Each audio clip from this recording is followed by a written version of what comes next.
hope you're right. Thank you for this lovely gift.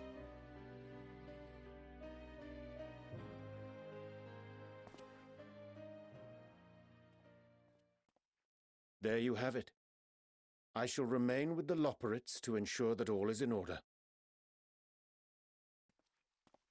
Though we must needs prepare for every eventuality, you would all agree that the evacuation of our star is a last resort. To accept failure is to accept the demise not only of our star, but that of Reen's, of all reflections, and the souls that call them home. Which is why I have every faith that you shall fight to the last, that such drastic measures may prove unnecessary. Should the worst come to the worst, and I pray deeply that it won't, I'll take comfort in knowing preparations were made under your watchful eye. Aye, thou mayest be assured that if calamity cometh, not a soul will be left behind, if being the operative term.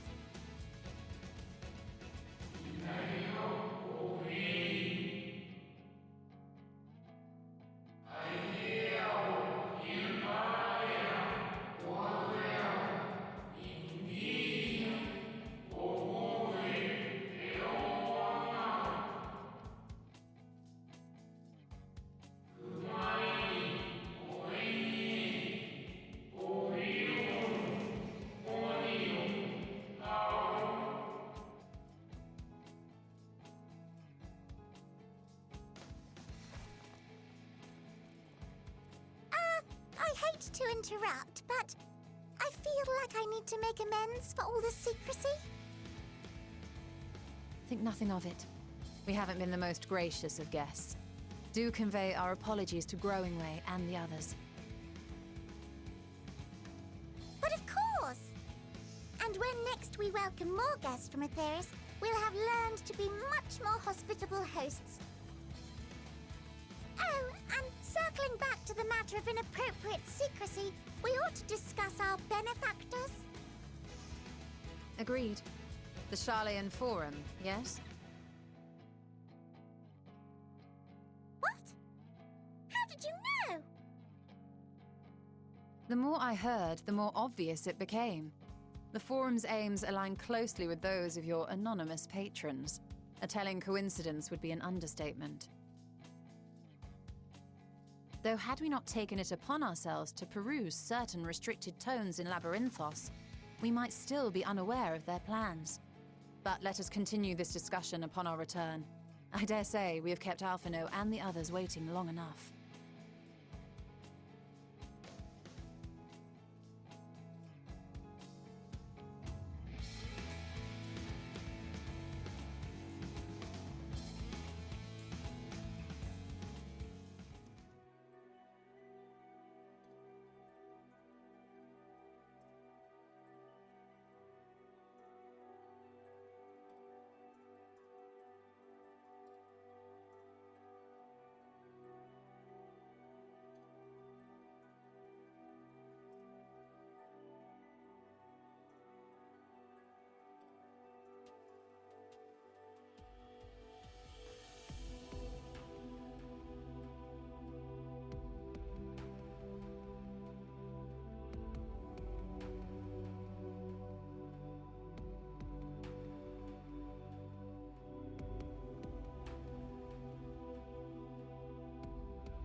Order! Order, I say!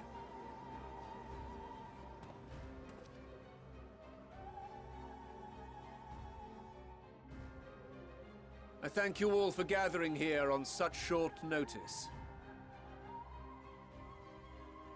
This day we must speak of grave affairs and their implications for the future of Sharlayan, nay, of this very star.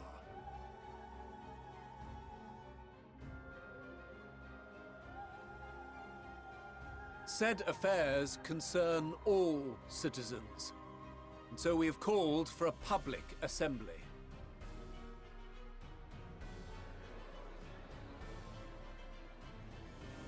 You may have heard rumors of the Talopheroi and the havoc these madmen wreak abroad. Under normal circumstances, we would pay little heed to petty disturbances outside our borders. The final days, however, are another matter altogether. For we dare not ignore these prophetic words of Eld. The End-Bearers will come, ushering chaos and calamity.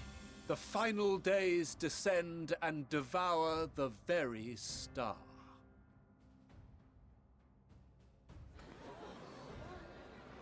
I've never heard this prophecy. Is it true? Will all that really happen? Calm yourselves. The time has come to speak of the Forum's most sacred duties. But first...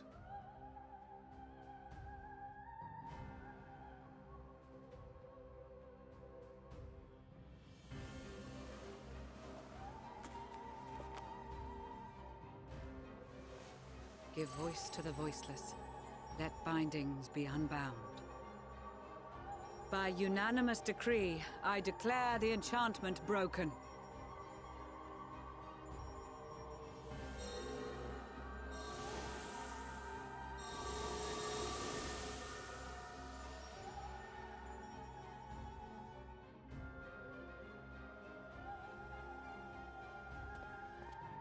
Master Leveilleur, if you would.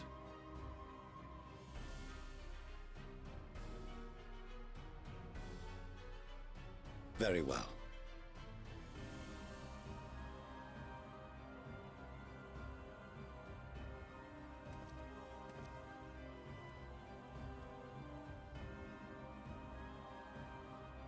"270 years ago, our forebears began an expedition in the Dravanian hinterlands, in search of a route to access the ethereal sea. This much is public knowledge. Their findings, however, would become the Forum's most closely guarded secret. What those researchers discovered in the hinterlands was not a passage unto the ethereal sea, but the very heart of our star, and Hydaelyn herself. She spoke to them of a calamity that would extinguish all life, and of a means by which we might be spared. The moon. 'Tis in truth a gargantuan vessel built to serve as sanctuary for her children and deliver them from this doom. Much like Nunkref's hope in ages past, it will bear the people of a world in the throes of death to a new home. Needless to say, this will be no small undertaking. To facilitate the great work, the Forum has maintained close contact with the servants of Hydaelyn, who presently reside on the moon. Convinced that the foretold end was all but inevitable, we began amassing a wealth of knowledge, not merely for the betterment of our nation, but in preparation for the journey to come. You reveal this to us now? By the gods, how long do we have?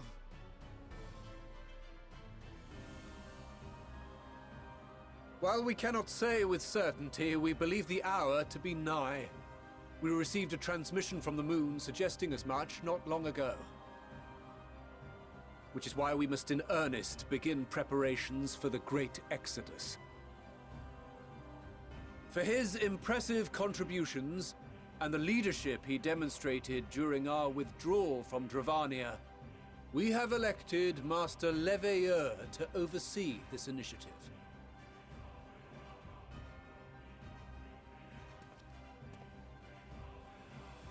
Fellow scribes and scholars, my countrymen, we face a threat of unprecedented scale. We must challenge the trials before us with composure and conviction if we are to find salvation. The wisdom of Sharlayan has ever been a shining beacon in the darkness, and so it shall continue to be. It is our solemn charge to see our heritage preserved for future generations. For those who will come after, we will brave a new frontier.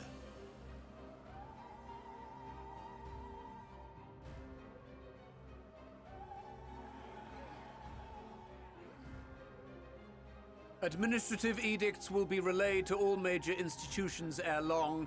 In the meantime, carry on with your duties. With that, I hereby call this assembly to a close.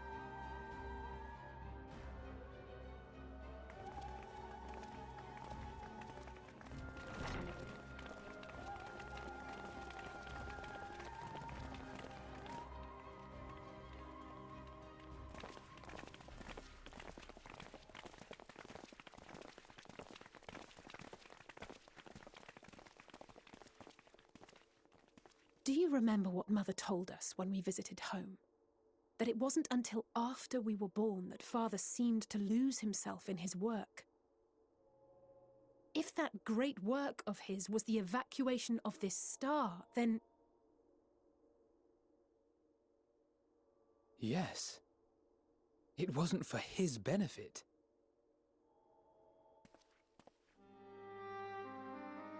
Would you mind waiting here a moment? I wish to speak with Father before we leave.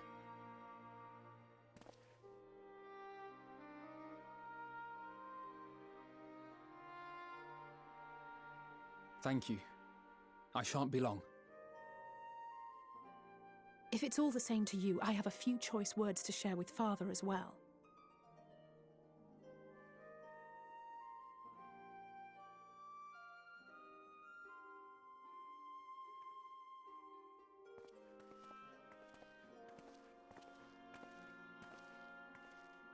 So, come to call us cowards and bid us join your fruitless battle against the inevitable.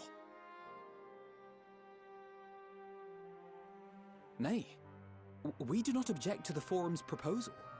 On the contrary, those who wish to flee have every right to do so. Urianger is cooperating with your associates on the moon to ensure that all is ready should evacuation be our only recourse. Then whatever your business, I suggest you be brief. Though we cannot boast the boundless wisdom of Sharlayan, we have first-hand knowledge of foreign cultures and have conversed with no small number of peoples. These experiences have taught us fundamental truths that cannot be recorded in any tome nor charted on any map. The beating heart of this planet is its people, many of whom would give anything, even their lives, to protect the lands they love.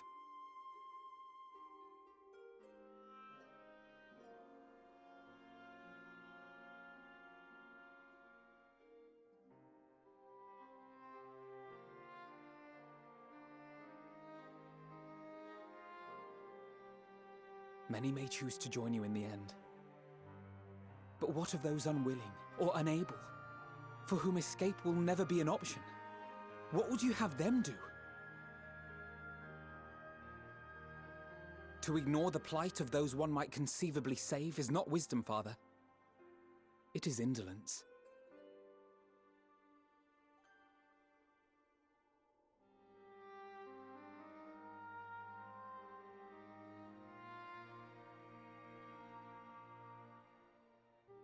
This is why we choose to fight. We'll not ask for your understanding, Father. Only that you don't turn a blind eye to the good we have done. That we can still do.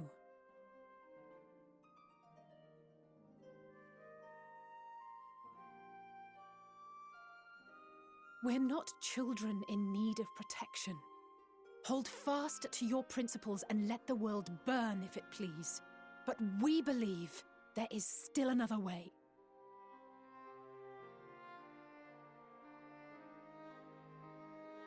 And if there is, we will find it. You see if we don't.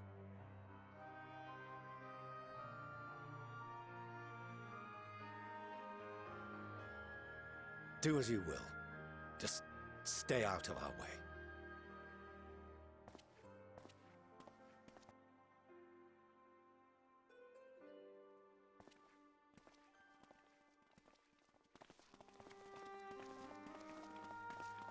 Were he not so consumed with self-righteousness, he might tell you how proud he is of you both. Bold words call for bold action. And there'll be no turning to your father should plans go awry. As if I ever would. So long as there are those who wish to stay and fight for this star, we have to do what we can to help them.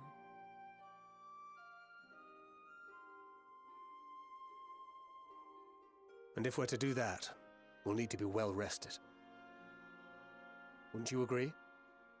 And having triumphed over what we once thought to be the source of all evil, I can think of no one in greater need of at least a dozen winks.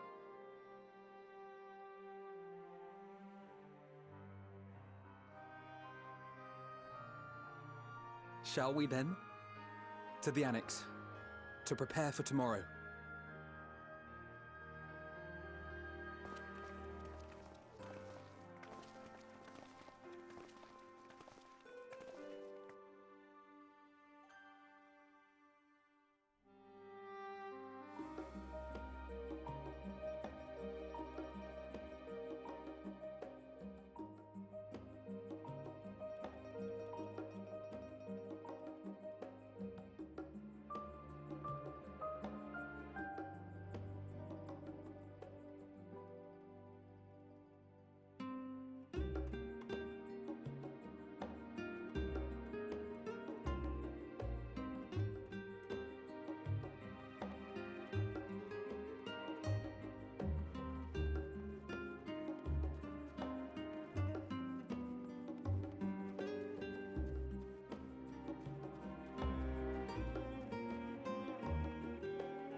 You're still awake. Good. Might I trouble you to stand still for a moment?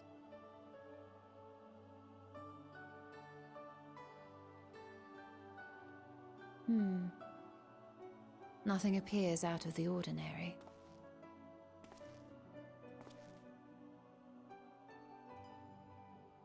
A precautionary measure. You will recall that serving as a vessel for abundant light in the First very nearly ended poorly. In your recent battle on the Moon, you were almost certainly exposed to similar, if not greater, forces. Fortunately, from what I can see, you and your ether are none the worse for wear. Would that Reen were here to confirm my assessment. To think you actually found yourself in a direct confrontation with Zodiark. As if Xenos gallivanting about in your body was not misfortune enough. Did you so grossly offend every single deity in a past life that they saw fit to place a curse upon your soul? Forgive me. That was in poor taste. I recall vividly how battered and broken it was in the depths of Amarot. Would that you could have seen it with your own eyes. Mayhap then you would understand why the greater part of me is glad you did not. It was a horror beyond description. Promise me you will be careful, that you will seek my counsel if you feel unwell. That puts my heart at ease, if only a touch. I suspect it will grow colder as the night wears on, so do be sure to stay warm. Sleep well. May the shadows keep you.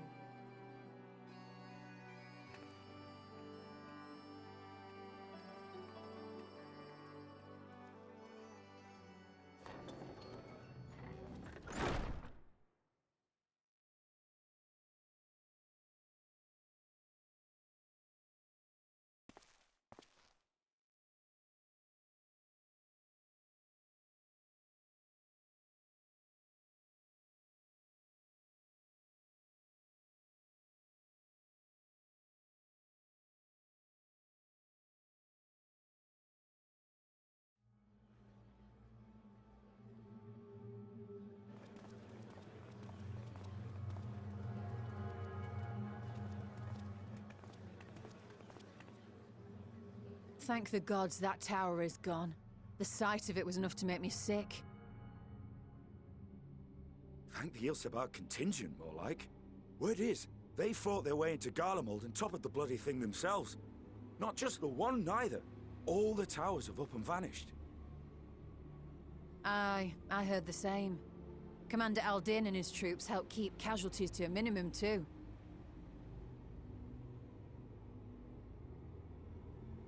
But is it true they brought back tempered Garlean soldiers?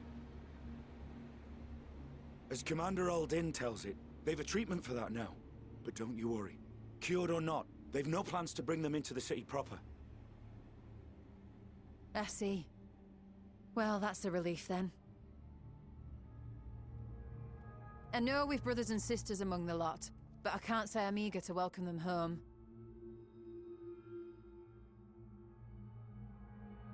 Wanted to think about it for a while yet. They're to be looked after in Alagana for the time being.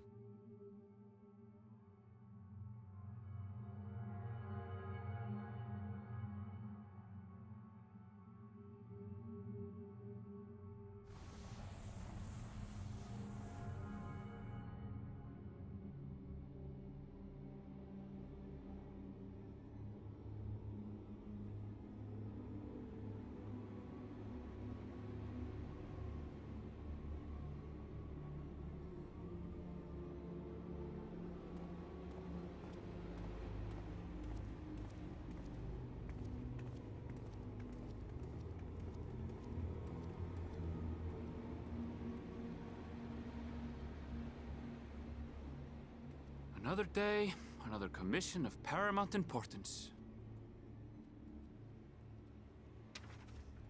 Well, what have we here?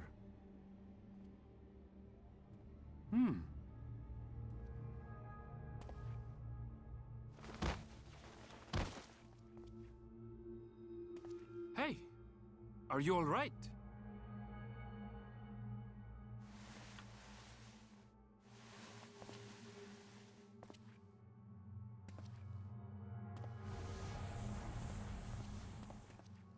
Was that? No. The shadows play tricks, nothing more.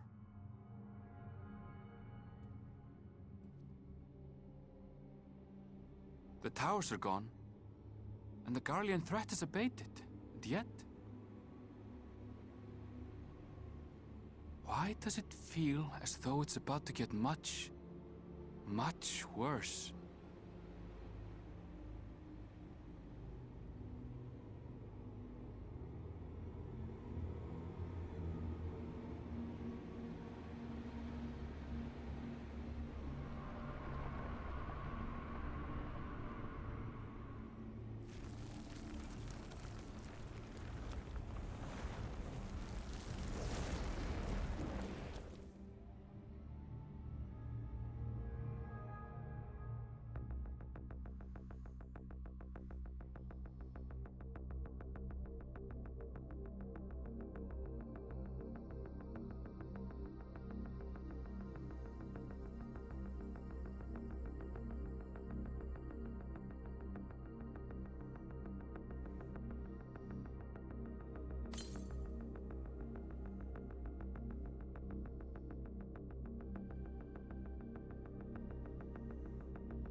And lo, vile beasts did rise.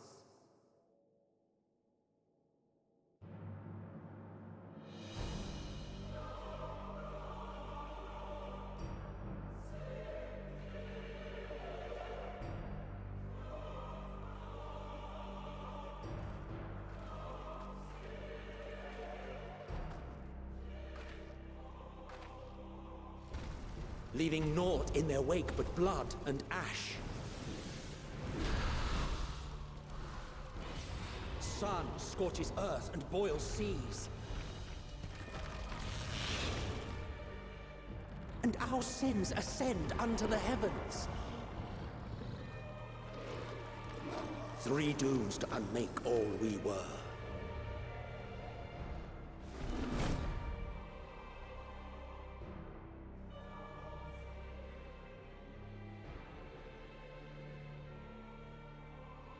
The sky burns. The final days are truly upon us. My friends, I trust you have heard the news. We have. What can you tell us of the situation, Your Excellency?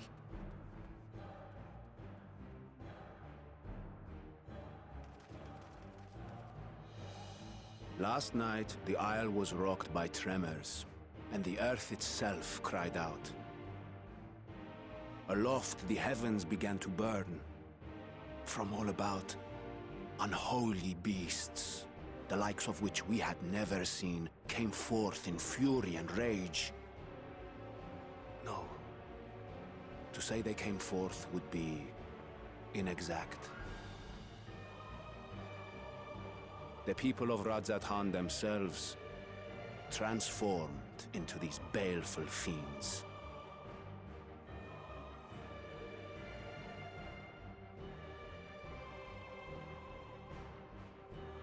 Though the phenomenon was observed throughout our lands, the first creature, the largest and most dreadful of the lot, wrought havoc upon us here in our fair city. Though they bear superficial resemblance to divinities of legend, they are ungodly abominations. The people decry them as blasphemies. The Large One's rampage has since taken it to the northern reaches of the island. I mean to dispatch our radiant host in an attempt to quell the threat. And what of Vritra? Vritra too makes for the north of his own accord, and yet he knows the blasphemy and its minions were but yesterday his beloved people. I pray his boundless compassion and mercy does not deter him from taking unenviable but necessary action.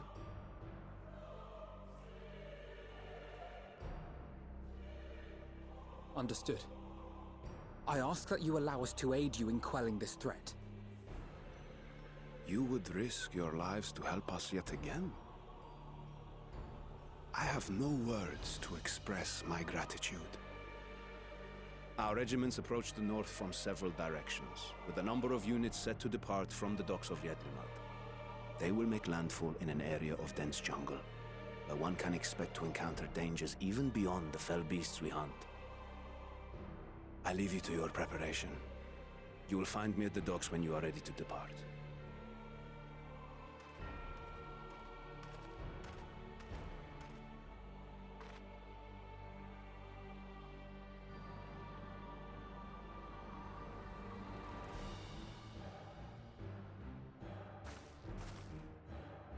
We're as prepared as we'll ever be.